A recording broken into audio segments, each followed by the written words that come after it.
क्या आपने कभी सोचा है न्यू ईयर नाइट पे सब शोर मचा रहे होते हैं तो जिन जगहों पर खामोशी होती है वहाँ कौन होता है? ये कहानी मुझे भेजा है पुणे से आरव मेहता जी ने, जो बताती हैं कि न्यू ईयर पर उनके साथ क्या हुआ। रात के 12 बजे सबने मैसेज किए, कॉल किया, खुशियाँ मनाई, लेकिन आरव अपने कमरे में अकेले थे।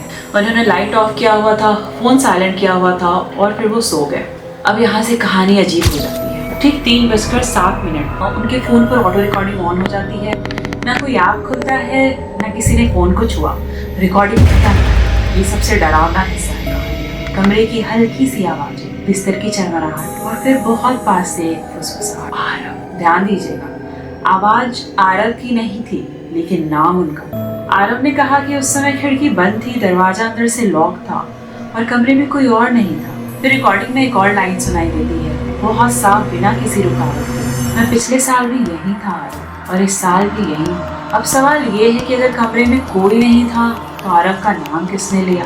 टेबल पर रखा हुआ ग्लास अपने आप फिसलता हुआ दिखाई देता है। बिस्तर का एक हिस्सा हल्का सा धंस जाता है, जैसे कोई बैठा हुआ हो, पर दिखाई कुछ भी नहीं देता है। आरव के मुताबिक उनके कान के बिल्कुल पास से फिर वही आवाज आती है, पीछे मत मुड़ना, इस बार मैंने तुम्हें देख लिया है आरव। उसी पर लाइट चली जाती है।